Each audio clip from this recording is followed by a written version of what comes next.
One border, two adversaries. So we saw Pakistan one side, but adversaries were two, and if I would say three actually. Turkey, China providing all possible support.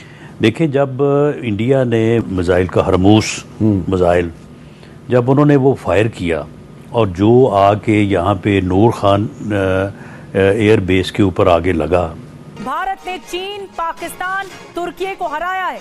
Bharat ने 3 दुश्मनों को border पर हराया है operation सिंदूर के दरमियान। तो वो तो फिर भी खड़े रहे, हमने भी मार खाई। पाकिस्तान की क़यादत के पास सिर्फ 30 या 45 सेकंड थे। बड़ी खबर ये है कि इंडिया में अग्नि 5 का एक अपडेटेड वर्जन जो कि बंकर बस्टर बम बनाने के लिए इस्तेमाल किया जा रहा है। जो बंकर बस्टर बम है वो तकरीबन 150 टू 200 फीट जो है वो नीचे जाके तबाही फैला सकता है। अगर इंडिया की बात करें तो मेरे ख्याल में इंडो पाक वॉर के बाद इंडिया अपने मुल्क में मेड इन इंडिया पर बहुत ज़्यादा जोर दे रहा है। अगर हम लोग डिफेंस की सिस्टम्स की बात करें तो ऑपरेशन सिंदूर के वक्त जो है, जो भारत ने मिसाइल्स यहाँ चलाए तो हम लोग तो घबरा गए कि अब ये पता नहीं कहाँ गिरेंगे और क्या नुकसान करेंगे। इंडिया है, अमेरिका है, ऑस्ट्रेलिया है और जापान है। क्वेट बड़ा मशहूर है।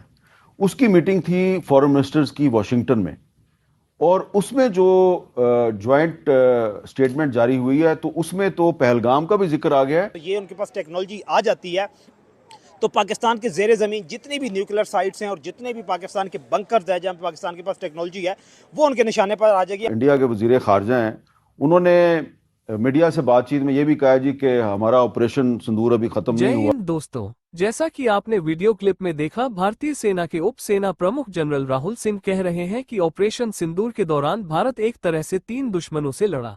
उन्होंने कहा कि भारत ने एक तरह से 3 दुश्मनों को हराया। उप सेना प्रमुख ने कहा कि पाकिस्तान से हुई जंग के दौरान चीन की ओर से उसे लाइव अपडेट दिए जा रहे थे। इसके अलावा तुर्की भी उसकी मदद कर रहा था। इस तरह भारत की सेना एक सीमा पर 3 दुश्मनों से मुकाबला कर रही थी। उप सेना प्रमुख राहुल सेन ने एक कार्यक्रम में कहा कि चीनियों की तरफ से जंग के दौरान पाकिस्तान को लाइव अपडेट दिए जा रहे थे। इस तरह से चीन पाकिस्तान को मदद करते रहा और उसने कोई कसर नहीं छोड़ी। नए दौर की मिलिट्री इक्विपमेंट विषय पर आयोजित कार्यक्रम को संबोधित करते हुए लेफ्टिनेंट जनरल ने कहा, हमारे पास सीमा एक थी लेकिन दुश्मन 2 थे और वास्तव में ये 3 थे। पाकिस्तान सामने था ही और चीन उसे हर तरह से मदद पहुंचा रहा था। यहाँ तक कि पाकिस्तान के पास जो भी हथियार हैं उनमें से 80% चीन के ही हैं। बड़ी खबर यह है कि इंडिया में अग्नि 5 का एक अपडेटेड वर्जन जो कि बंकर बस्टर बम बनाने के लिए इस्तेमाल किया जा रहा है। सीरीज जो कि अग्नि 5 की और मिसाइल की जितनी सीरीज जो कि एपीजे अब्दुल कलाम आज़ाद ने शुरू की थी इंडिया में, जो कि बहुत बड़े साइंटिस्ट भी थे और इंडिया के प्रेसिडेंट भी रह चुके थे। अब इंडिया ने, क्योंकि पूरी दुनिया में बंकर बस्टर सिर्फ एक ताकत थी अमेरिका, उसके पास था। और अमेरिका और इसराइल के ताल्लुकात एक लाजवाल होने के बावजूद भी अमेरिका ने इसराइल को ये टेक्नोलॉजी नहीं दी थी। लेकिन अब इंडिया अपने अग्नि 5 को अपग्रेड करते हुए, अगर ये एक्सपेरिमेंट कामयाब हो जाता है इंडिया की तरफ से, तो पहले एयर टू एयर और स्पेस टू स्पेस जो है वो तो वॉरहेड ले जाने वाले जितने भी उनके पास मिसाइल है वो पाकिस्तान के साथ मुकाबला कर सकते हैं। अगर ये उनके पास टेक्नोलॉजी आ जाती है तो पाकिस्तान के ज़ेरे ज़मीन जितनी भी न्यूक्लियर साइट्स हैं और जितने भी पाकिस्तान के बंकर्स हैं जहाँ पाकिस्तान के पास टेक्नोलॉजी है वो उनके निशाने पर आ जाए। और रशिया से उन्होंने S-400 की अपग्रेडेशन डिफेंस सिस्टम और अग्नि 5 जो है इसकी अपग्रेड करने के बाद तो पाकिस्तान और इंडिया के ताकत का तवाजुन जो है वो कहाँ पे खड़ा होगा। बात करते हैं मिस सिद्रा से। अस्सलाम वालेकुम। वालेकुम अस्सलाम। क्या हाल है आपके? ठीक ठाक। क्या लगता है आपको, बंकर बस्टर जाता है तो फिर मेरे ख्याल में तो सल्यूट तो इंडिया को करना चाहिए। डेफिनेटली सल्यूट करना बनता है इंडिया को। अगर बंकर बस्टर्स की बात की जाए तो भाई एक ऐसा हमारे पास ही और हमारे पास ही होना चाहिए। इसराइल जैसी बड़ी पावर को भी उन्होंने नहीं दिया है। और अगर इंडिया की बात करें तो मेरे ख्याल में इंडो पाक वॉर के बाद इंडिया अपने मुल्क में मेड इन इंडिया पर बहुत ज़्यादा जोर दे रहा है। अगर हम लोग डिफेंस की सिस्टम्स की बात करें तो इंडिया और पाकिस्तान की जब भी आप ये कह लें कि रिटेलिएशन होती है, कोई टेंशन क्रिएट होती है या कोई एक लिमिटेड वॉर स्टार्ट होती है, उसके बाद दोबारा इंडिया जो अपने डिफेंस की तरफ जाता है, दोबारा अपने डिफेंस को अपग्रेड करता है। पुलवामा के बाद 2019 में उन्होंने कहा कि उन्होंने राफेल लिए। अब पाकिस्तान और इंडिया के दरमियान जो टेंशन बढ़ी है 2025 में, इसके बाद वो B2 की तरफ जा रहा है, अग्नि 5 को अपग्रेड कर रहा है उनका जो रिसर्च डेवलपमेंट इंस्टीट्यूट है। तो क्या मेरे ख्याल में तो बहुत ज़्यादा आप ये कह लें कि सेंसिटिव है अपने डिफेंस के मामले में इंडिया।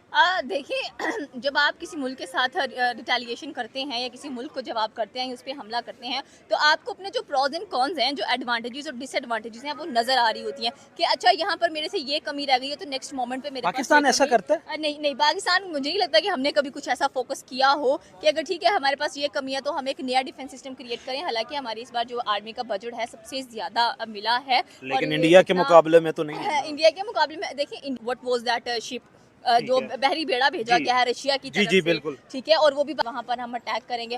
तो मैं कह रही हूँ कि पाकिस्तान की न्यूक्लियर साइड छोड़ो, लोगों पे अटैक कर लो यार।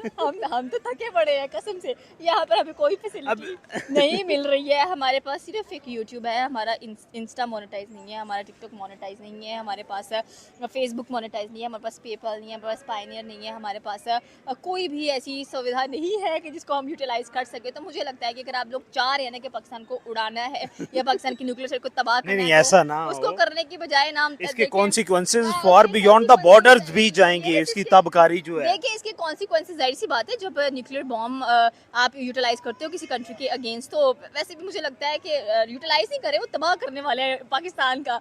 तो भाई हैंड्स आर क्रॉस। वो कहते हैं कि हमारे सामने ना सिर्फ 2 टारगेट हैं पाकिस्तान के, एक सरगोदा में, एक कैराना हिल है, जहाँ पे उन्हें लगता है कि पाकिस्तान का तो मेहरबानी करें आप थोड़ी। अब उन्हें ये लगता है कि किराना हिल्स के अंदर पाकिस्तान की न्यूक्लियर वेपन्स जो हैं वो हैं, और दूसरा उन्हें लगता है कि चागी के अंदर हैं। अब इसमें कितनी हकीकत है ये तो हम भी नहीं जानते, लेकिन देखिए सबसे बड़ी बात ये होती है कि मैंने देखा कि पाकिस्तान कभी अपने जो हिडन एजेंडास हैं उनको एक्सपोज नहीं करता है, और ना हमने कभी सुना है और ना शायद हमने कभी दिलचस्पी नहीं लिया पाकिस्तान के हिडन एजेंडास के अंदर, बिकॉज हमें लगता है कि यार हमें बेसिक नीड्स हमारी पूरी हो जाए, लाइक रोटी कपड़ा मकान पूरा हो जाए, that is okay for us. हमें क्या लेना डिफेंस से, हमें क्या लेना सर से, ठीक है आर्मी हैंडल कर रही है, सॉर्ट आउट कर रही है सारा कुछ, तो that's fine and that's okay. अगर आपने किराना हिल्स की बात की तो भाई वहाँ पर बचपन में हम लोग जाया करते थे। बलूचिस्तान में ऑपरेशंस कर रहे हैं और वो नाकाम ऑपरेशन इसलिए कह रही हूँ कि अगर वो ऑपरेशन कामयाब होते तो अभी तक जो है वो रुक चुके होते, लेकिन जाहिर है कि वो नाकाम ऑपरेशंस जो चल रहे हैं उसकी वजह से बलूचिस्तान के लोग जो प्रोटेस्ट कर रहे हैं उनको सुना नहीं जा रहा, उनको अरेस्ट किया जा रहा है, मिसिंग पर्संस का इशू है, बार बार उनको पकड़ के बंद कर दिया जाता है तो या उनको गायब कर दिया जाता है, उसके बाद उनका कुछ पता नहीं लगता। उनमें से मेजॉरिटी लोग तो सारी जिंदगी उनके घर वाले इंतजार ही करते रह जाते हैं कि वो कब वापस आएंगे। क्या ये कोई पब्लिक इंटरेस्ट में हो रहा है? जो कुछ केपीके में हो रहा है, केपीके में जिस तरह से टीटीपी के अटैक चल रहे हैं और साउथ वजीरिस्तान में लोगों से घर खाली करवाए जा रहे हैं, उनको डराया धमकाया जा रहा है कि जी आप अपने घर खाली करके यहाँ से चले जाएं, इसलिए कि यहाँ पर भाई लोगों ने रहना है, भाई लोगों ने काम करना है।